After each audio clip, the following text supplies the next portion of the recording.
Hello students, इससे पहले 2 derivation complete हो चुके हैं। उनको आप चैनल पर आकर विजिट कर सकते हैं, जो कि बहुत ज़्यादा इम्पोर्टेंट है आपके एग्ज़ाम के लिए। आज थर्ड डेरिवेशन जो कि इलेक्ट्रोस्टैटिक का हम कंप्लीट करेंगे। उस डेरिवेशन का नाम है torque on a dipole in a uniform electric field. इसको समझने के लिए पूरा डायग्राम को स्टडी करते हैं, बहुत ईजी हो जाएगा। यहाँ पर हमने क्या लिया, एक डाइपोल लिया है। ऑलरेडी मैं पिछले लेक्चर में बता चुका हूँ, आप चैनल को देख सकते हैं। डाइपोल क्या होता है? डाइपोल दो चार्ज का कॉम्बिनेशन होता है जो कि अपोजिट होते हैं to each other, minus Q और प्लस क्यू चार्ज, ये आप देख सकते हैं। इसको समझने के लिए और थोड़ा डेप्थ में कुछ चीज़ें समझते हैं। इसका जब हम क्या करेंगे, डाइपोल है, पीछे हमने क्लासेस में स्टडी करा, तो यहाँ पर क्या करेंगे, यहाँ पर जो डाइपोल है तो मैग्नीट्यूड ऑफ डाइपोल लेंगे, डायरेक्शन को मेंशन नहीं करेंगे क्योंकि हमें इसका डेरिवेशन ड्राइव करना है। तो यहाँ पर हमने क्या करा, P equal to q into two a. एक चार्ज को लेना है, कोई एक चार्ज को ले लेंगे जो कि सेम है मैग्नीट्यूड में, बट डायरेक्शन में अपोजिट है, एक प्लस है एक माइनस है। तो यहाँ पर हमने Q इंटू टू ए ले लिया। ये है डाइपोल की वैल्यू, डाइपोल मूवमेंट है। इससे पहले हम और चीज़ों को स्टडी कर चुके हैं इलेक्ट्रोस्टैटिक, वो ये है electric field strength, electric field intensity, F upon Q. इसका भी मैग्नीट्यूड को यूज़ करेंगे, तो एफ इक्वल टू आ गया क्यू इंटू ई। एक चीज़ और फाइंड आउट करनी है, यहाँ पर इस ए बी डिस्टेंस को फाइंड आउट करेंगे तो हम ट्रिग्नोमेट्रिक रेशियोज की एक प्रॉपर्टी लगाएंगे, वो ये है sine theta equal to A b upon perpendicular upon hypotenuse, means a b upon two a. तो a b equal to two a sine theta, याद रखिएगा, यूज होने वाली है। अब देखिए यहाँ पर होता है क्या, जब दो फोर्सेस क्यू ई और ये माइनस क्यू ई, जब दो फोर्सेस मैग्नीट्यूड में इक्वल हों, दोनों का मैग्नीट्यूड या दोनों की डिजिट वैल्यू सेम हो, बट दोनों एक दूसरे परपेंडिकुलर डिस्टेंस पर हों, तो इस तरह के दो फोर्सेस एक चीज़ क्रिएट करते हैं, नई फिजिकल प्रॉपर्टी क्रिएट करते हैं, उसका नाम होता है टॉर्क।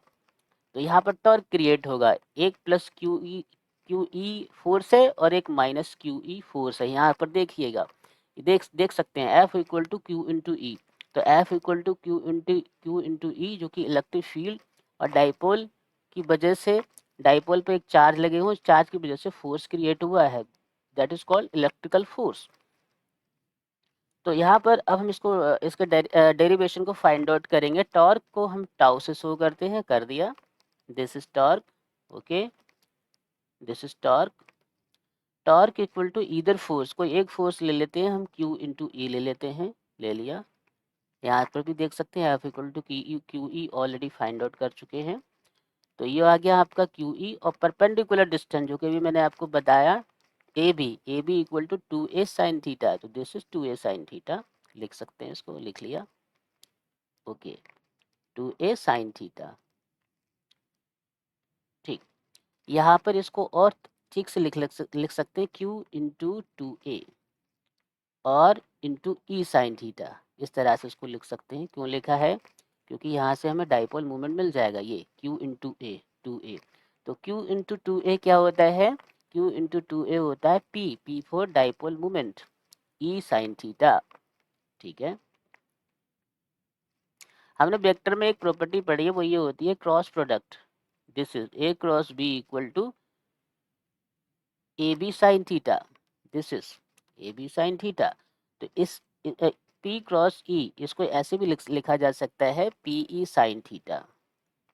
तो इसको वेक्टर फॉर्म में कैसे लिखेंगे? वेक्टर फॉर्म में टाउ ये क्या है? वेक्टर क्वांटिटी है ये, दिस इज, इसको लिखेंगे पी क्रॉस ई, पी क्रॉस ई, दोनों पैरों लगा दीजिए, this is vector form, this is vector form.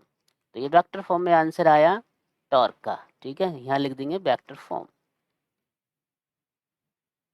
This is vector form, okay. तो ये हमें मिला टॉर्क, टॉर्क मिला, टॉर्क और a dipole in a uniform electric field. इसमें कुछ केसेस हो सकते हैं, केसेस ये हो सकते हैं, इस थीटा की वैल्यू चेंज हो सकती है, थोड़ा सा अच्छे से समझ लेते हैं इसको। Case one, this is case one. Case one ये हो सकता है कि थीटा है, ये टाउ जो टाउ दे रखा है, टाउ का थीटा की वैल्यू 0 डिग्री हो जाए। थोड़ा सा यहाँ देखिएगा, अगर ये एंगल 0 हो जाएगा तो अलाइन हो जाएगा इलेक्ट्रिक फील्ड के, means parallel to the electric field हो जाएगा। तो इसका मतलब थीटा इक्वल टू 0। तो इस केस में टाउ क्या आएगा? टाउ इक्वल टू, यहाँ से पुट करते हैं value, P E sine 0 degree, और साइन 0 की वैल्यू 0 होती है। तो टॉर्क हमें मिला 0, means torque equal to 0, second case ये हो सकता है, दिस इज सेकंड केस ये, अगर थीटा इक्वल टू 90 डिग्री हो जाए, तो इस केस में यहाँ पर देख सकते हैं ये थीटा एंगल 90 हो जाएगा, तो 90 इस केस में मैक्सिमम टॉर्क मिलेगा। क्यों? इसका लाइन ऑफ एक्शन सेम हो जाएगा और फोर्स का लाइन ऑफ एक्शन एक हो जाएगा। तो यहाँ थीटा इक्वल जब 90 डिग्री रखा है, ओके, तो यहाँ क्या करेंगे, tau equal to P E sine 90, और साइन 90 होता है 1, जो कि मैक्सिमम वैल्यू को शो करेगा। तो यहाँ लिखा जा सकता है tau max equal to P e, this is maximum value. तो question is that maximum value of torque is at 90 degree angle, right? So this is complete derivation of torque in an electric field, right? यहाँ पर क्या है, torque की कुछ direction को हम study करते हैं। देखिए हम क्या करेंगे, ये यहाँ पर इस चीज़ को देख सकते हैं जो बताने जा रहा हूँ। ये टॉर्क का डायरेक्शन को रिप्रेजेंट करा है। आप क्या करेंगे, यहाँ से राइट हैंड स्क्रू रूल लगाइए। यहाँ पर राइट हैंड स्क्रू रूल लगेगा, right hand screw rule, right hand screw rule से इसकी डायरेक्शन पता कर सकते हैं। राइट हैंड को लीजिए और फिंगर को अपनी इलेक्ट्रिक फील्ड की डायरेक्शन में रखिए। दिस इज इलेक्ट्रिक फील्ड की डायरेक्शन, ये दिस इज इलेक्ट्रिक फील्ड की डायरेक्शन है। तो आप फिंगर को क्या करें, इस डायरेक्शन में रखें अपनी फिंगर को। दिस इज, आप फिंगर को इस डायरेक्शन में रखेंगे तो आप क्या करेंगे, जो आपका थंब है वो नीचे की तरफ जाएगा, नीचे की तरफ जाएगा। और इस केस में क्या होगा, जो आपका स्क्रू है वो कस जाएगा, टाइट हो जाएगा। इंडिया में स्क्रू टाइट जब होता है तो इन्वर्ट जाता है अंदर की तरफ। तो अंदर की डायरेक्शन को हम ऐसे शो करते हैं, नीचे की तरफ। समझ में आया होगा मुझे लगता है। फिर से, राइट हैंड स्क्रू रूल क्या कहता है कि आप फिंगर को इलेक्ट्रिक फील्ड की डायरेक्शन में रखिए, तो आपका थंब जो है वो इन्वर्ट टू द प्लेन जाएगा, मीन्स ऐसे शो करना पड़ेगा, राइट? तो this is direction of torque, this is direction of torque. तो ये था complete information of torque on a dipole in a uniform electric field. मुझे लगता है ईच एंड एवरी टर्म आपको क्लियर हो गया होगा। कोई भी क्वेरी है तो आप कमेंट में कर सकते हैं। कोई भी चीज़ समझ में नहीं आई तो वीडियो को रिपीट करके देख सकते हैं। तो thank you so much. Okay, एक बात और, अगर ये वीडियो इम्पोर्टेंट है, डेरिवेशन भी इम्पोर्टेंट है, अपने फ्रेंड्स को शेयर करिएगा और इस चैनल को लाइक शेयर एंड सब्सक्राइब ज़रूर करिएगा। Thanks very much to watch this video.